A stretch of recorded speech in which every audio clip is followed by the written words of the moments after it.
United are very close to completing the signing of Joshua Zirkzee. Personal terms agreed. I tell you what, this guy has agreed more terms than an insurance salesman.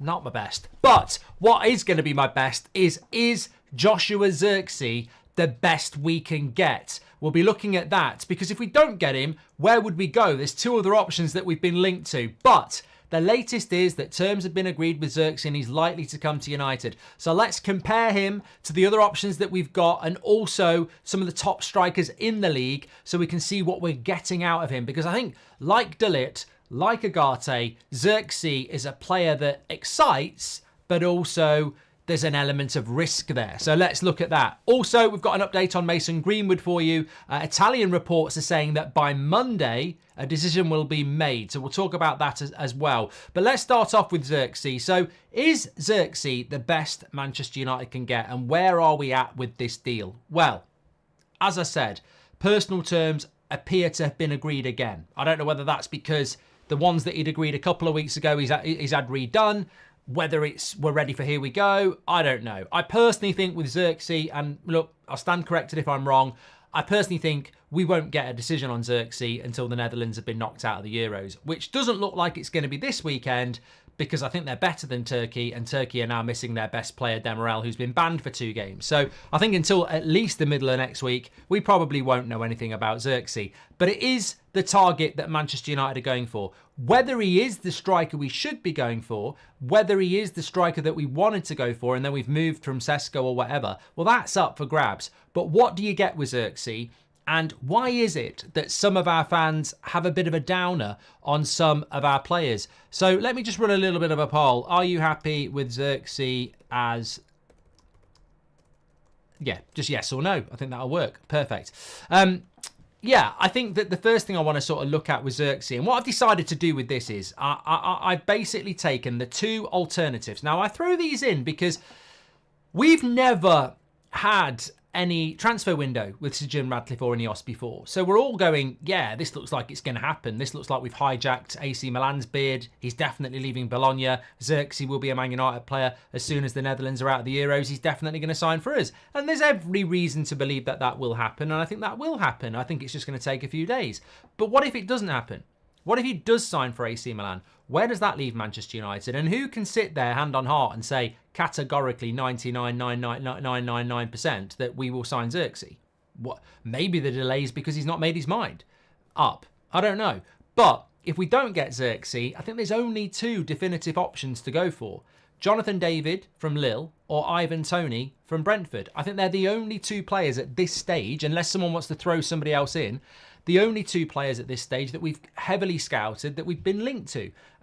We're not in talks with either of those players at the moment. They're not backup plans to the point that United have agreed anything, but they are 2 players who are going to move, and they are 2 players that haven't moved. So Jonathan David and Ivan Toney would be the backup plan if Zirkzee fell through for any reason. Now, would you prefer a Jonathan David over a Zirkzee or an Ivan Toney over a Zirkzee? I don't think people are going to want Jonathan David over Zirkzee, but 85% of you are saying you're happy with Zirkzee. So let's end that poll and let's instantly, before we start comparing these players, and I'm also going to throw in Erling Haaland, Rasmus Højlund and Harry Kane. So we're going to have Zirkzee, Toney, Jonathan David, Harry Kane, Rasmus Højlund and Erling Haaland, and we're going to slam all their last season stats in together, and you're going to learn about who's the better finisher, who does more dribbles, who's more creative. Because I think these things, you know, I genuinely think that some people look at a player and literally imagine what they're like as a player and say, oh, they're not good enough. A bit like with De Ligt. Oh, yeah, he's too fat, he's too slow. Yeah, he's just a Harry Maguire. And you're like, you've literally just looked at the guy and decided that he's overweight and slow. I mean, you've not actually watched him. God knows what they're looking at Zirkzee and figuring out without watching him as well. But who would you rather have, Toney or Zirkzee? This is going to be very interesting if you're in the live chat. Let us know in the comments if not. King Nando says, who is T Flewers? Are they just an ITK? Yeah, I mean, I know Terry. He's not tapped in. And that doesn't mean he's thick. I mean, I know Terry, he's not a source for information. He might get the occasional bit like I do, but we're not tapped into, like, you know, it ain't Fabrizio Romano or anyone like that.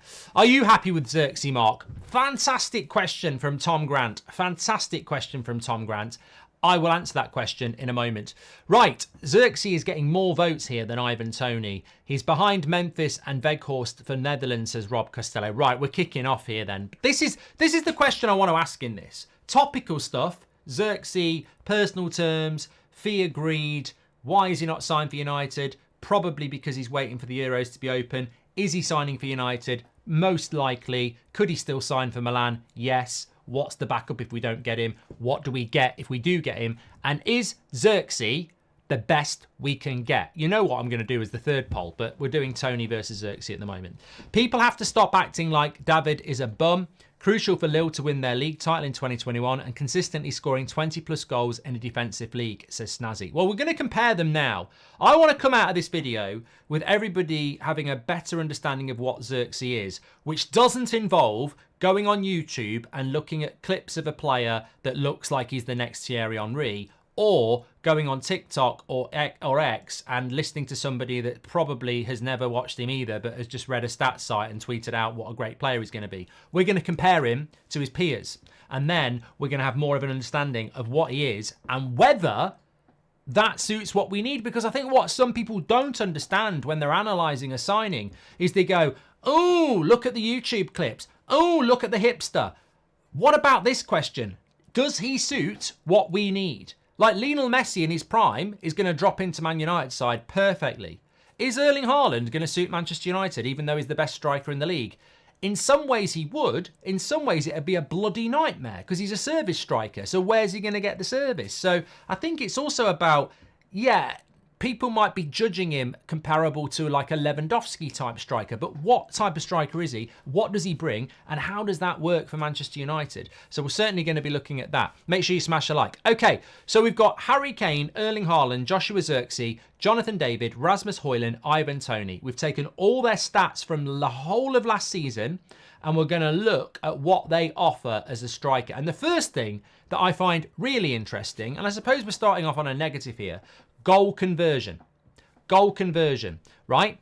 Harry Kane, for all the shots that he had last season, he averages 3.3 shots a game, and he has a 25.5% goal conversion, which is pretty decent because Erling Haaland has 24.5%. So Harry Kane at 25.5%, he converts 1 every 4 chance, and it's better than Haaland's by 1%.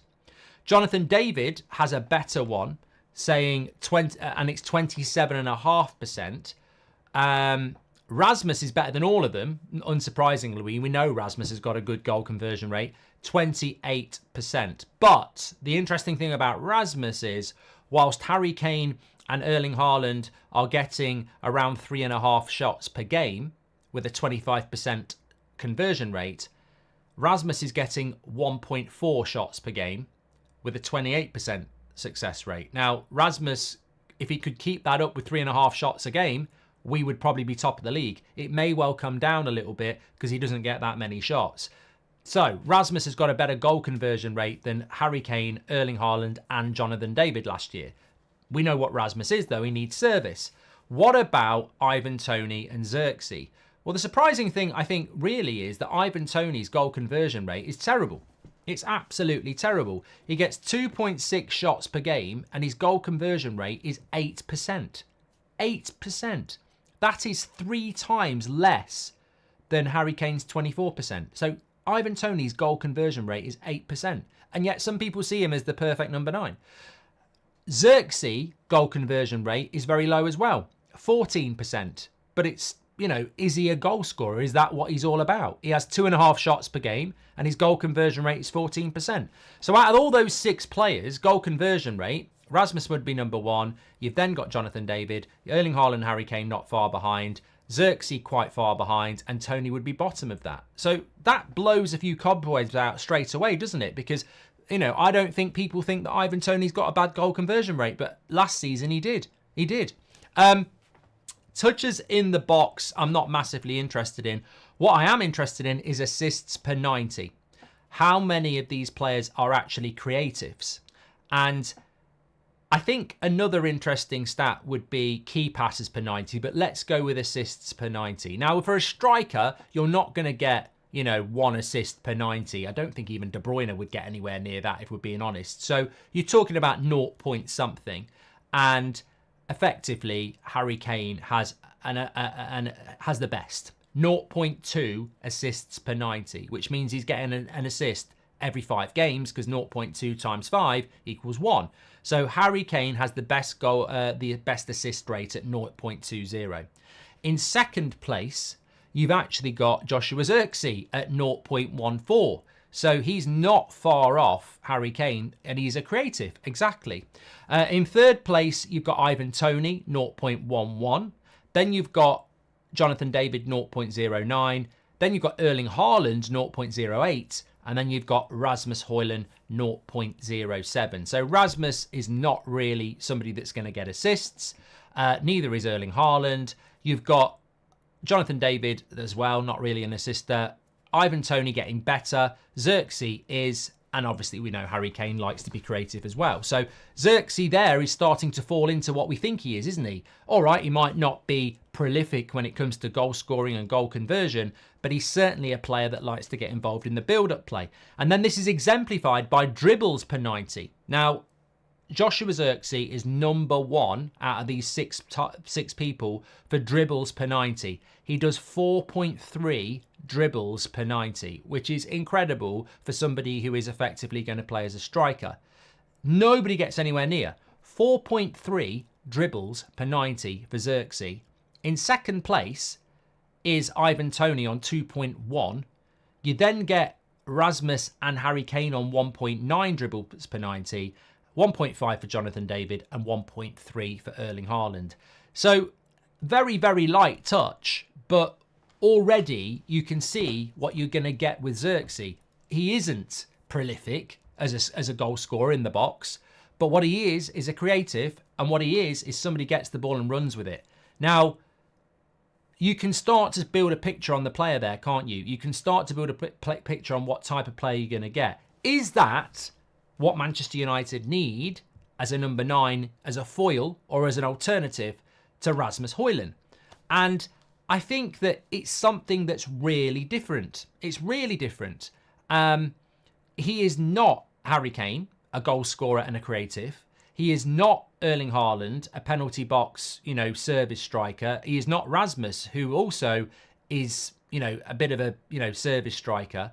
He is very unique in that list of Jonathan David, Ivan Toney, Harry Kane, Rasmus Højlund and Erling Haaland. He stands out as completely unique. He is a player that on the ball wants to do things on the ball. Now, he wants to dribble. He wants to be creative. He wants to drop in deep. That almost, if he plays up front for Man United, where's the penalty box presence? Because that's not what a Rasmus or an Erling Haaland's going to do. I think it's quite interesting, and I'll go back to the question at the start. Are you happy with Zirkzee as a signing? To which the answer has to be, what's the alternative? Like, we have to bring a striker in.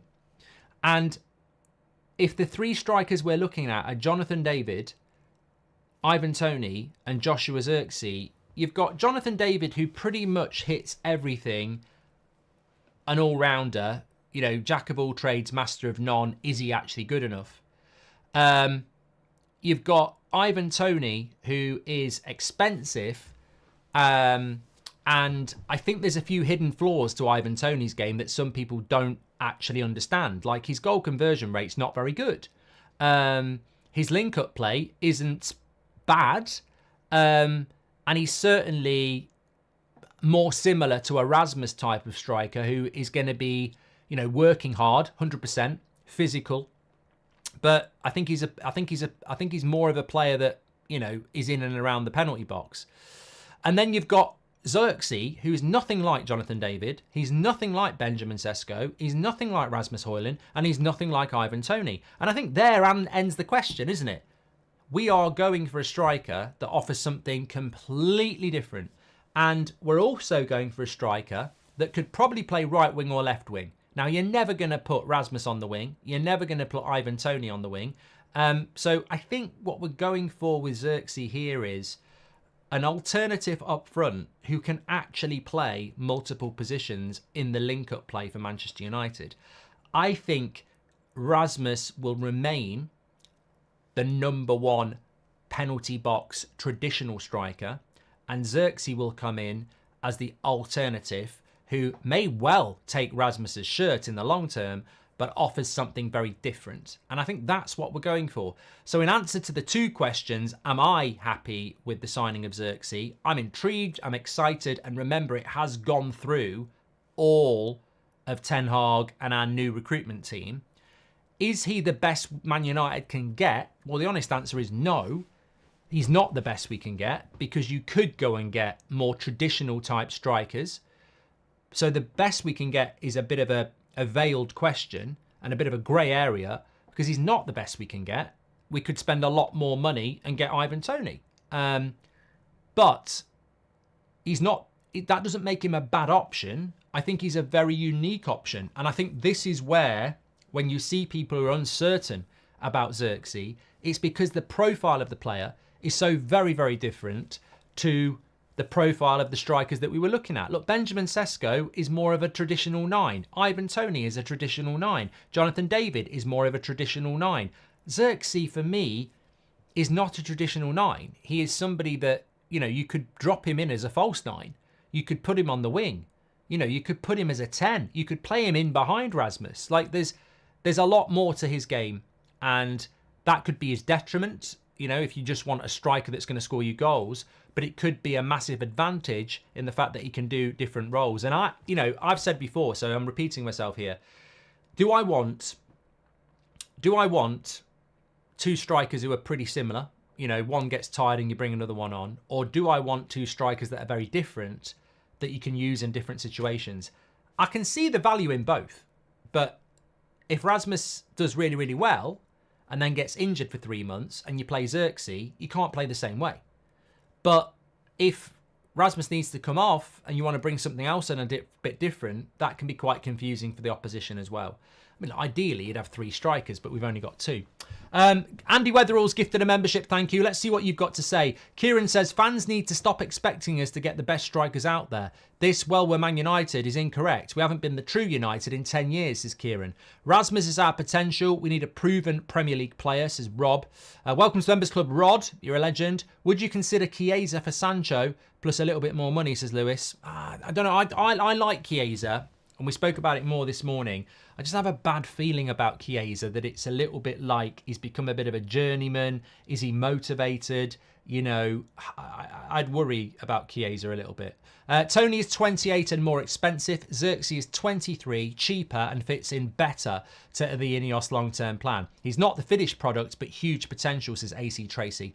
Why not go for Evan Ferguson, says Ben. I mean, I like Evan Ferguson, but the price is going to be ridiculous.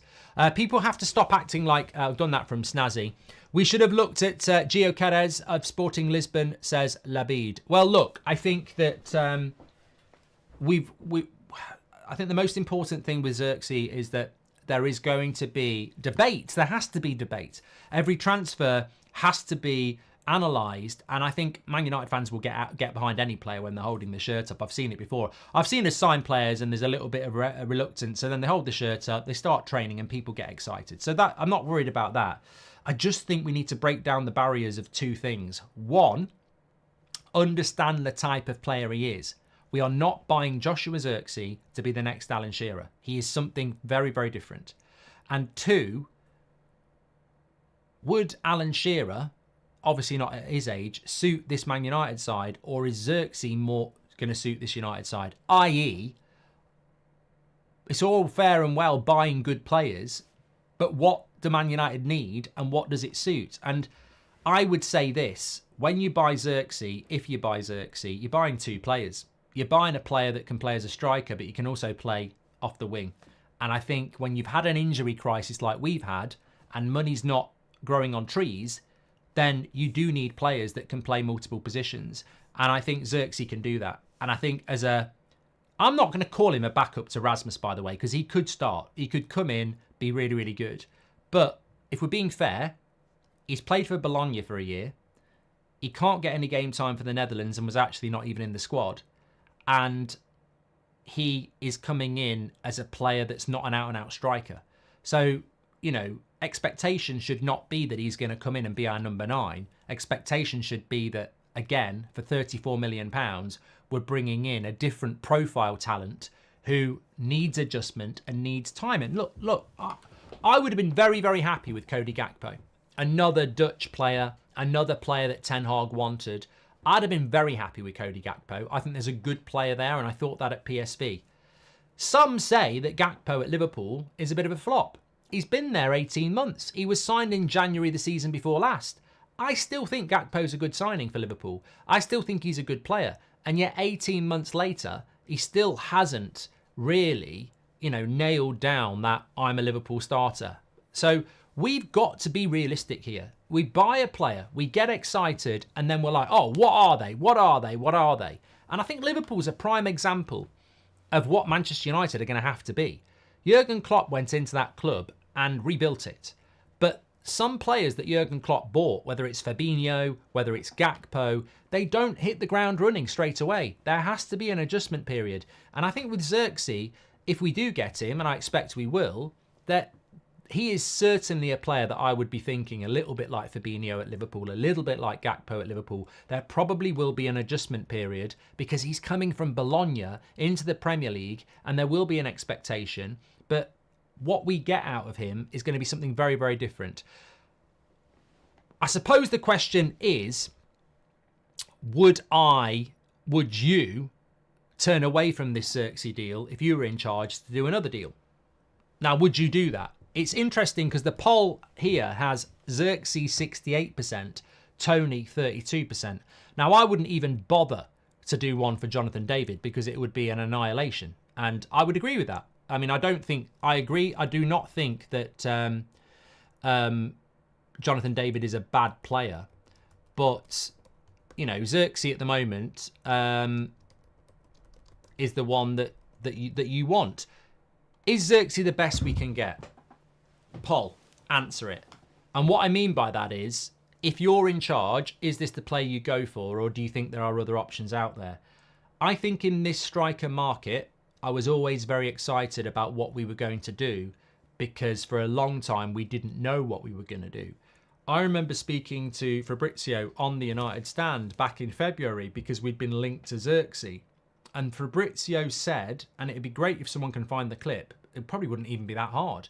I'm sure it was around February time. And Fabrizio said, Zirkzee will leave Bologna, but I don't see him at Man United because he doesn't have the profile of what Man United need in relation to the way he plays the game. Now, that doesn't mean that Romano's got anything wrong. He was giving his opinion on the player.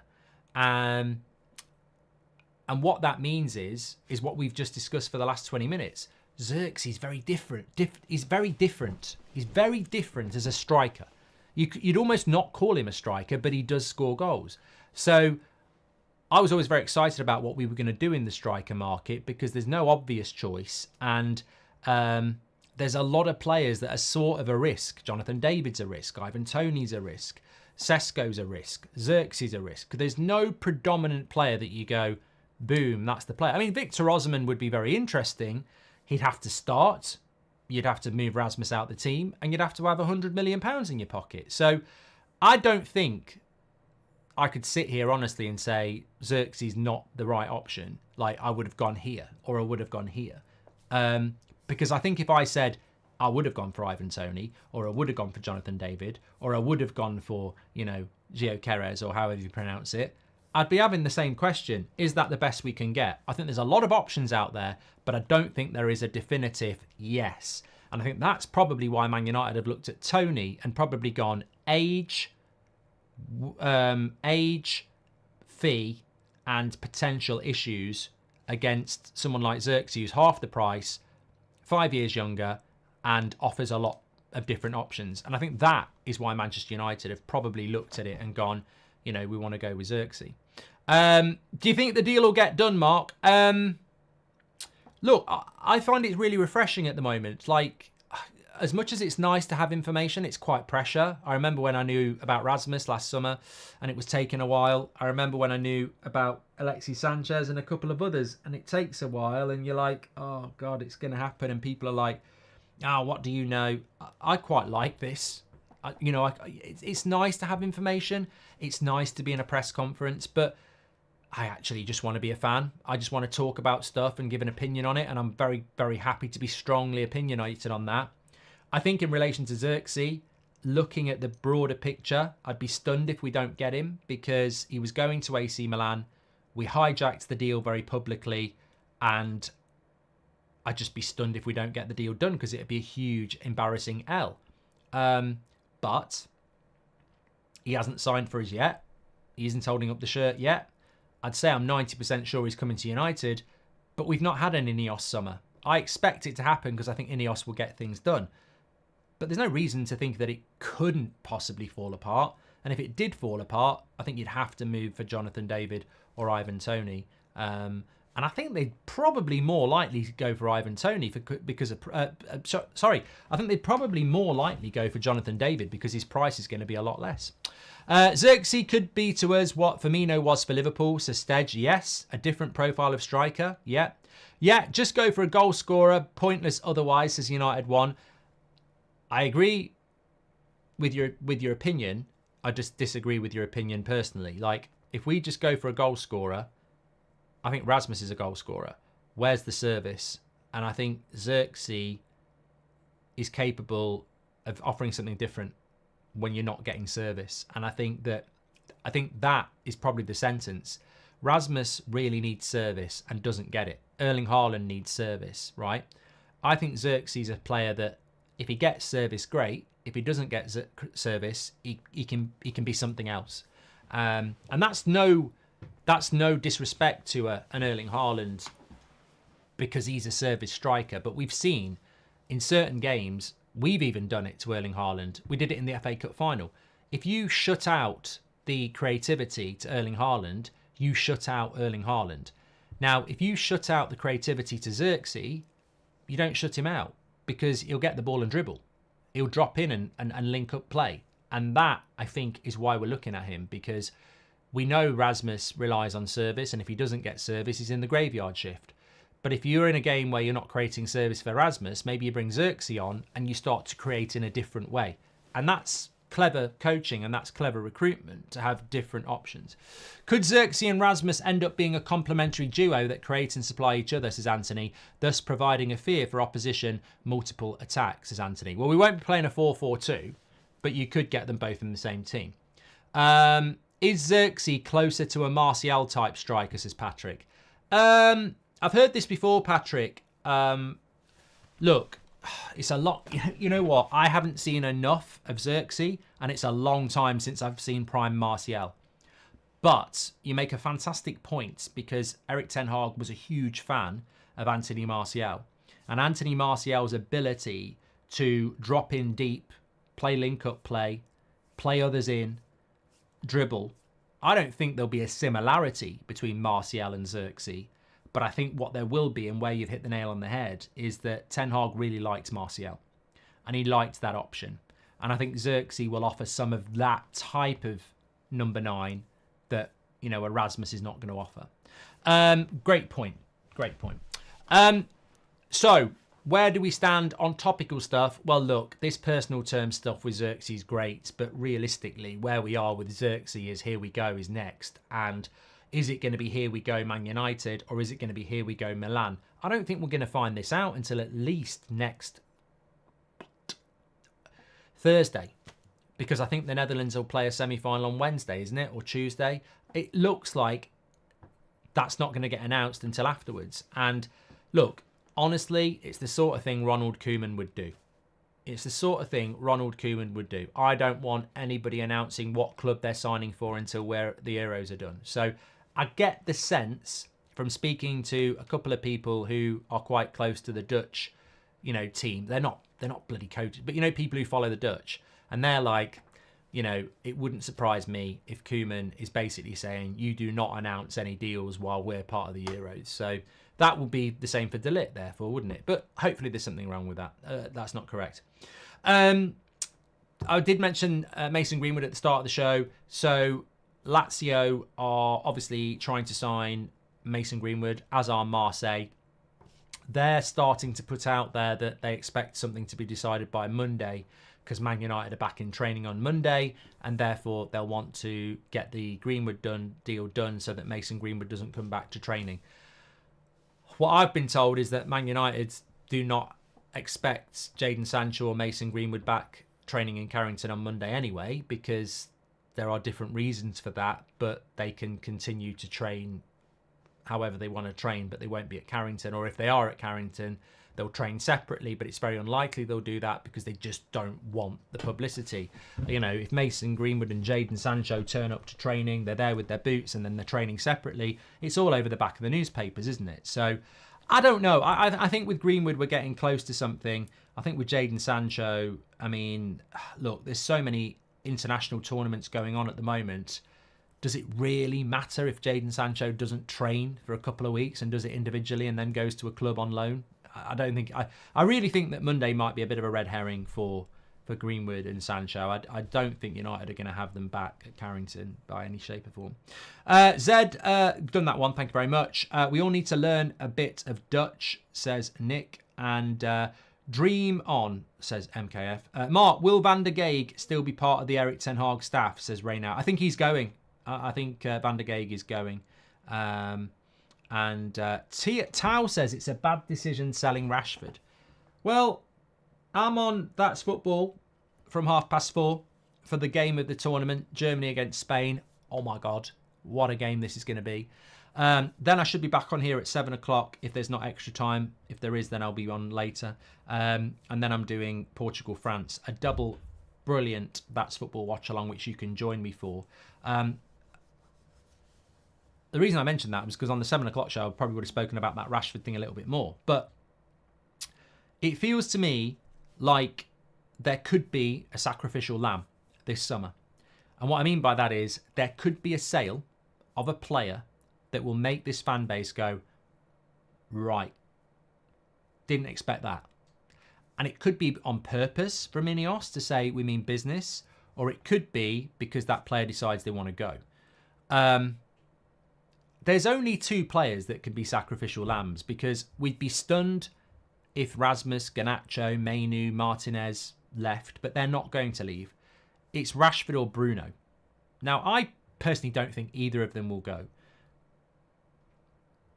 If I had to sell one of them, and I wouldn't even do a poll on it because, well, I'll sod it, I will. Is Zirkzee the best we can get? 61% if you say yes, and 39% if you say no. Be interested to know who you think we could get.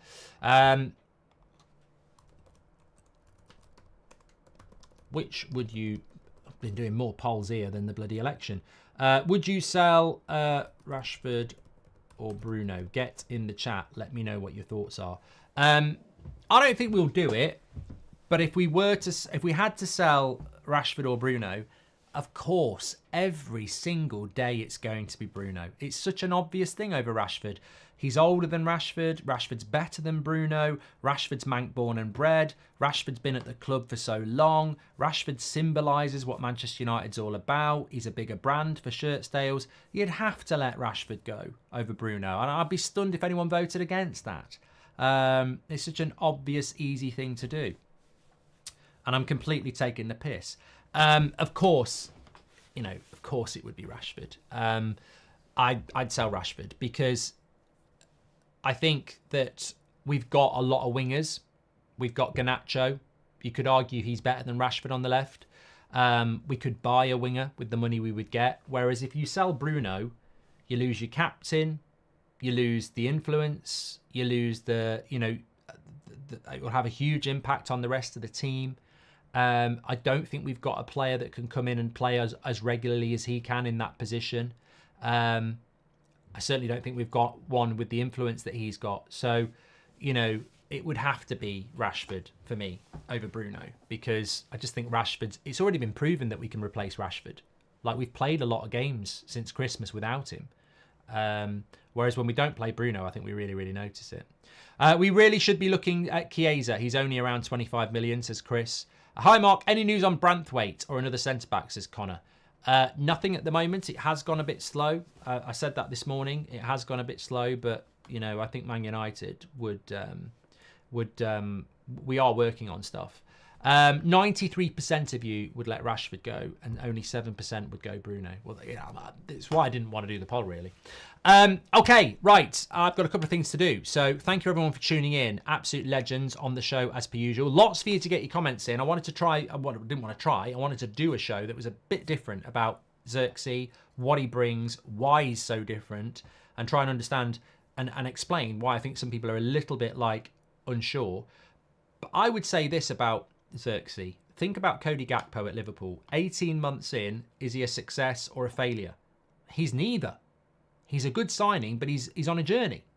Gakpo's on a journey at Liverpool. He's not a success yet, and he's certainly not a flop. We need to look at some of our signings like that, and I think Joshua Zirkzee is going to be one of those. Much the same as Rasmus, actually. I think they're on a journey. I think some of our players that we buy are on a journey. Don't listen to fucking mainstream. I don't listen to it anymore. The only time I comment on mainstream is when someone sends me a clip or a quote. I don't watch it. It bores the crap out of me. Why is it on mainstream as well? They used to wear suits and look professional, and now they walk around in white trainers and jeans. What are you trying to do? I don't get what mainstream's all about anymore. But what they do want to do is they want you to call a player a flop after 6 months. And yet, there's so much evidence out there of players that go on a journey. It can take a player 2 or 3 years to become a success. And that's what I would take heed of. You know, Zirkzee might be a player that, you know, we see little bits of that grows over the next 2 years. Certainly think that's happening with Rasmus. I certainly think it might happen with other players as well. Take care, everyone. Thanks, everyone, for watching. Don't forget to tune into That's Football at 4:30, 5 o'clock kickoff, Germany against Spain. This is going to go off like a bottle of pop. What a game of football. The hosts against the favourites. Take care, everyone. Speak to you in a bit.